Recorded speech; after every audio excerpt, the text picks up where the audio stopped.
প্যারেন্টিংয়ের সবথেকে টাফ স্টেজটা হচ্ছে টিনেজ। এই টিনেজ মোটামুটি আসে 12 বছর বয়স থেকে আর থাকে মোটামুটি 19 বছর বয়স পর্যন্ত।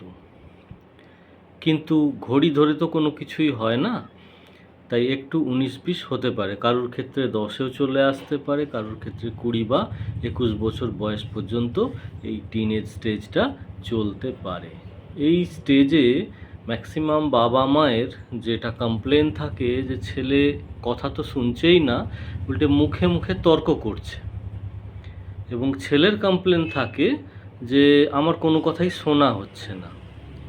আর বাবা মা ততই শাসনটা করতে চায় আরও স্ট্রিক্টলি, যে ছেলে হাতের বাইরে বেরিয়ে যাচ্ছে, কোনো কথাই শুনছে না। এটা একটা ইমোশনাল ইনসিকিউরিটি থেকে বাবা মা এই জিনিসটা করতে চায়। কিন্তু একটা জিনিস ভাবতে হবে, এই এজে টিনেজে শাসন তো করবেন, কিন্তু একটু আদব কায়দাগুলো চেঞ্জ করতে হবে। আর শাসন করার থেকেও যেটা বড়, সেটা হচ্ছে আপনার ছেলে বা মেয়ে তাদের ইমোশনাল ভ্যালিডেশনটা দিতে হবে। ইমোশনালি আপনি যদি কানেক্ট না করতে পারেন, তাহলে শুধু এই যে টিনেজে সমস্যা হচ্ছে বা ঝামেলা অশান্তি হচ্ছে সেটা নয়, এই যে মানে গ্যাপটা, মেন্টাল গ্যাপটা, এটা কিন্তু দীর্ঘ দিনের একটা গ্যাপ হয়ে যাবে। এই কারণেই, কারণ ছেলে মনে রেখে দেবে যে তার ক্রাইসিস পিরিয়ডে বাবা মায়ের কাছ থেকে সে কিন্তু সেই সাপোর্টটা পায়নি।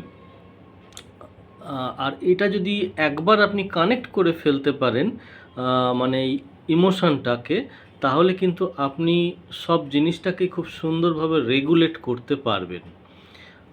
আশা করি বোঝাতে পারছি, কারণ টিনেজে মাঝে মাঝে আপনার বাচ্চা মনে করে যে সে খুব বড় হয়ে গেছে, মাঝে মাঝে সে কিন্তু ভয় পেয়ে আপনার আঁচলের তলায় ঢুকে পড়ে। তো কখনো সে ভেতরে এই যে দুটো জিনিস আর কি, দুটোর মধ্যে একটা পারমুটেশন কম্বিনেশন চলতে থাকে ওদের মনের মধ্যে।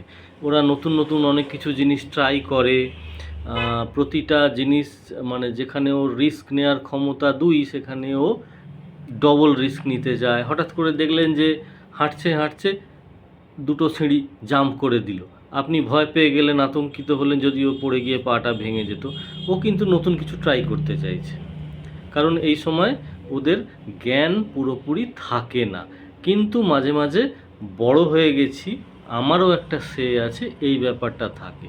তা বেস্ট ওয়ে এদেরকে কন্ট্রোল করার, এদের ইমোশনের সঙ্গে আপনাকে নিজেকে যুক্ত হতে হবে, বুঝতে হবে, মন দিয়ে শুনতে হবে ওদের কথা।